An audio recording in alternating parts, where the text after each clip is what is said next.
Go tell it on the mountain, over the hills and everywhere. Go tell it on the mountain. What's up, everybody? This is your girl, Miss Sophia the Diva. Be sure to like, thumbs up this video. Be sure to subscribe to this channel if this is your first time hearing. You like what you're hearing. Maybe you just like to be looking. But either way, I am here to talk about The Quad, Season 1, Episode 6, Go Tell It on the Mountain.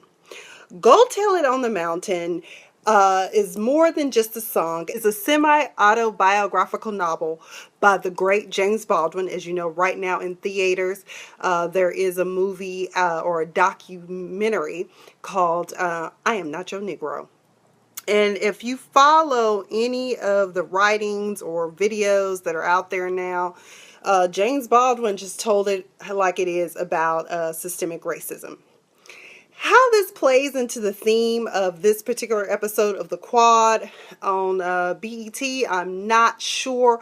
Although one of the things I know about Go Tell It on the Mountain, the novel, is the fact that because it's loosely based on James Baldwin's life, we know that he was the son of a Pentecostal preacher, and because of his sexuality and probably some other complexities, I believe, that went on in their relationship that may very well be or there was a strain between his parents and whatever. I'm not really sure. I'm not fully versed on all of James Baldwin, but I do enjoy his writings. Right now I am reading The Fire Next Time. Needless to say, this episode was interesting. As you know, we've been dealing with the subject matter of sexual assault, but because I think the Quad and the creators and the showrunners are trying to give us a little bit more insight into other characters, like what makes Cecil Diamond tick. And really, this episode focused more so on Cecil Diamond and his relationship with his sister, which he continues to try to build. I kind of infer from this episode that what has happened is that apparently their relationship was somewhat, they grew up in an abusive home. In some kind of way, Cecil managed to escape and he never came back for his sister. There's some sort of dysfunctionality, and he was like, I'm trying to make amends with you, with his sister, and it's like it's not connecting with her. You know, it's like, what's done is done. You abandoned me and I really don't give a damn. So he gets inspired because Battle of the Bands is coming up. Anyone who's familiar with HBCUs, you know that's a big deal. Growing up in Dallas, we had the Cotton Bowl with Grambling and Prairie View every year. Got to go see Battle of the Bands. It's a wonderful thing to see. Plus, my parents, my mom and dad are graduates from Mississippi Valley State. And as a little kid, sometimes I would go to football games with them and see, the Delta Devils band play. So Dr. Diamond, as you know, has been diagnosed with lung cancer and doesn't have a lot of time. When we open up this episode, he was sitting around chatting it up with some other band directors, including, who is not a band director, but Vice President Pettaway, or as I like to call him, Petty Pettaway. And so they get on the subject matter of Dr. Eva Fletcher, and he's like, Petty Pettaway was like, so how did y'all get rid of that black female president y'all had? I'm like, y'all are so sexist. And I was glad that Dr. Diamond was like, now is not the time or place to talk about that. There's a young band director in there. I don't remember his name or his character's name, but he plays on Survivor's Remorse. He's for the competition. And some kind of way, Cecil and the guys bet on, who's going to win Battle of the Bands. Can you even write an original piece? And Cecil jumps on and writes this beautiful piece that he does by hand and only allows so many copies to go out.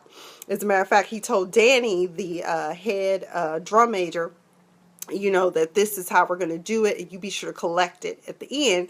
But you see, Danny I think he took a photo of the music. And I think Lil Tink Tink noticed. And so she sees this as her way to get back at him, because After he had passed out all the music, he told her, he said, yeah, I know it was you that caused that at the president's house. I'm going to tighten you up after Battle of the Bands. And I'm like, oh my God, really? Like, you already didn't send Ebony home. Like, what the hell is wrong with you? Why don't you leave this little girl alone? It's obvious that she's a little on the psycho side, potentially. So if I were you, I would leave her alone, because this could turn into Carrie in the band room. That's all I'm saying. So Cecil is so geeked about this piece that he's written. I think it's called Slave Blues.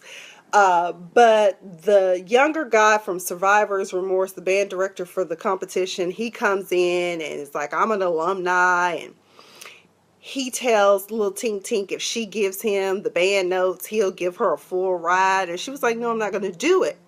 But then something comes to her, and I think Danny must have left his phone. Needless to say, Battle of the Bands, they come. Dr. Diamond is feeling so good about himself. His sister, and I assume that probably was his father that came, and he felt some type of way about him being there. And his sister said, well, since you wrote this piece about our lives, he should be here for it. So Dr. Diamond is just like, whatever. He's geeked. This piece is going to be all that.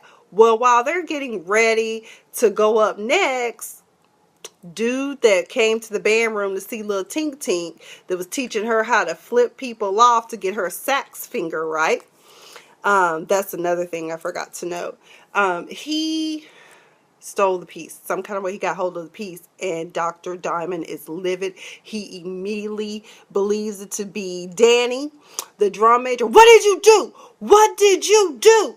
And so Danny's like, what? I didn't do anything. And then little Tink Tink was standing in the band hallway like, and I was just like, oh my God, she is so terrible. And he broke her sax, or attempted to break it anyways. And the other drum major was like, we all come as one. And one guy was like, yo, I would go, but you know, the way my scholarship is set up, you know, if I leave, I don't get to keep my scholarship, and I really want to have an education, you know.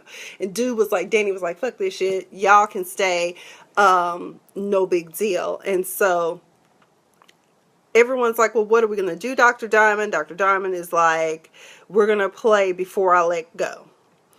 And I'm going to skip, and I'm going to come back to what happens as a result of dude stealing. So let's go to Madison, who is Sydney's roommate and bestie on campus. Sydney is Dr. Fletcher's daughter. She is the one that was sexually assaulted by the quarterback. The quarterback rolls up on Madison like, yo, can you holler at your girl and like let her know that, you know, she's ruining my life. She needs to tell the truth. If you go back and watch that tape, who is smiling after being raped? And I'm like, no, you ain't gonna try to roll up on Madison and bully her to get her friend to retract her story just because you having a bad day or a bad life right now. You knew when you took her in those bushes that what you were doing. You sexually assaulted that girl. And so just own up to it. Either you did or you didn't. We got two different versions of the story, and quite frankly, the way that it looked to me, Sydney's story seems to be most valid. How you going to try to bully the victim's friend? Then on top of that, Madison is catching hell from the girl that's part of the little group, Not Without Take Back My Consent, telling her that Sydney is the face of sexual assault for the campus. And I'm like, but Sydney didn't ask for that position. And I'm like, I understand you trying to do a good thing, but that's what happens to me sometimes. Some people who are down for the cause, as we like to say, sometimes folk a little bit too woke on the subject matter. I'm just like, Sydney didn't ask for that. So how can you tell her that she is the face of sexual assault when she didn't ask to be? Because number one, she didn't ask to be sexually assaulted. She didn't give consent. Just like you talking about take back consent. Did you ask Sydney for her consent to be the face of sexual assault? I mean, that part really perturbed me, because I'm like, if you know so much about victims, no one wants to come face to face with that and deal with that. It's just not a good look. So Madison's kind of caught in the crossfire. She's a really good friend to Sydney.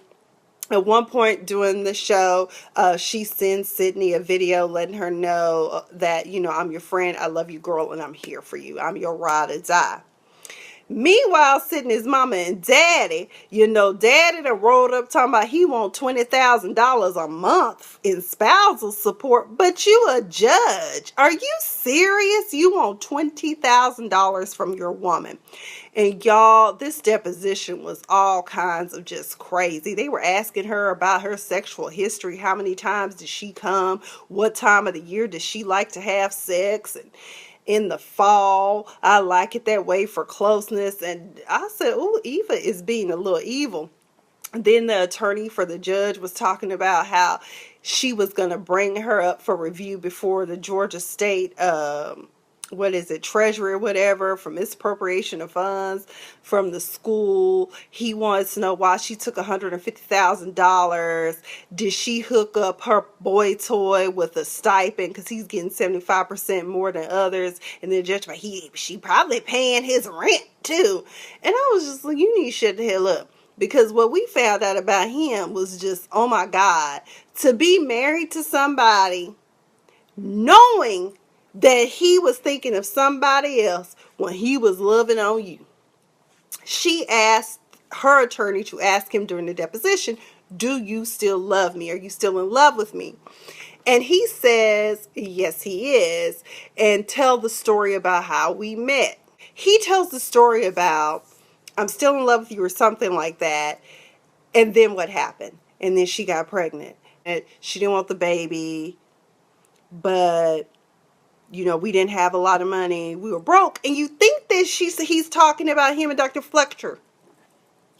No, he's talking about, I guess, with his first love, the love of his life, his college sweetheart. I don't know if she attempted to give herself her own abortion or what happened. But either way, he was so heartbroken. He met Dr. Fletcher in the library. They end up getting together, but for many years after the death of his girlfriend and baby, he used to, when he would make love to her, he would call her by his deceased girlfriend's name. Not to mention, had her wear some earrings of the deceased girlfriend. And she willingly did this. So she was like, no, I'm letting you have my dream house. I'm going to give you this divorce uncontested, but I will not give you $20,000 a month in spousal support. I will fight you till the damn near end. But the lawyers were cold-blooded, though. I said, go ahead, Dr. Eva Fletcher. Show them what you're working with. Her and Coach, Dr. Eva Fletcher and Coach, they still are having kind of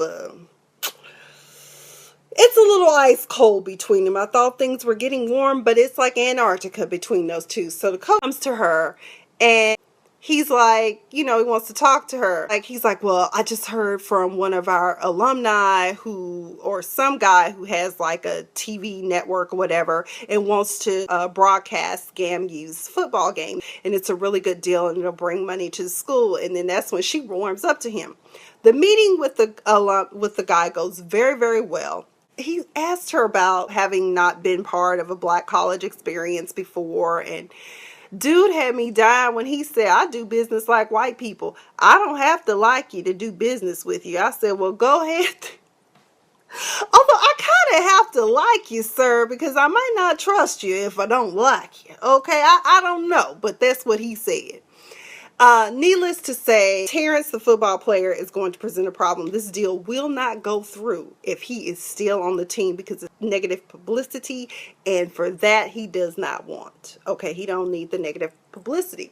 And so Coach was like, so you want me to kick him off the team before you'll give us a deal? And Dr. Eva Fletcher was like, hell yeah, kick his ass off the team. This school need this money. Bump that, get money, because if your water get cut off and the damn president got to stroke a check for $150,000, y'all doing pretty bad, okay? We'll see what happens with that. She said, give him a week. Bo John, sexual white chocolate, everybody. Woo! Hey, Jake Allen. Anywho, no, I'm just kidding. I love his character. Jake Allen is such a sweetheart. Thank you for tweeting with me, Jake Allen. Oh, hell.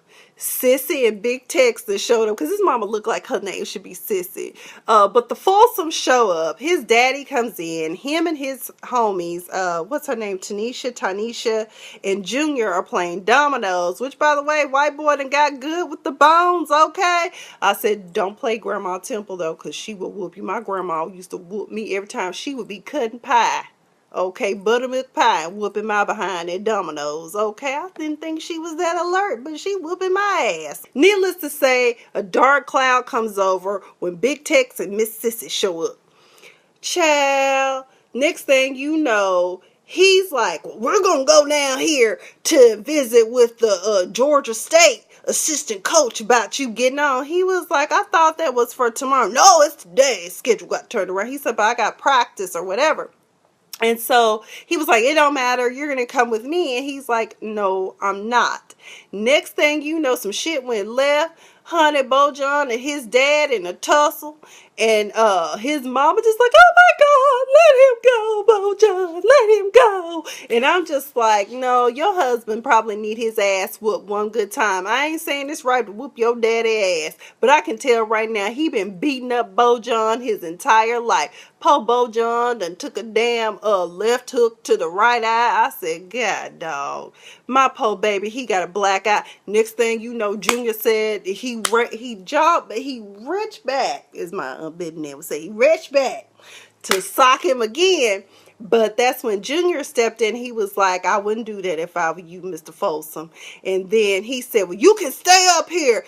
And what did he say? Colored you or whatever. And so his mom just stood there like, oh dear, what do I do? I was like, girl, if you don't get your chicken little self together and leave this crazy man, he probably beat your ass too. See, we need to talk about domestic violence and sexual assault up here at GAMU, okay? Everything go down in mountain cat country.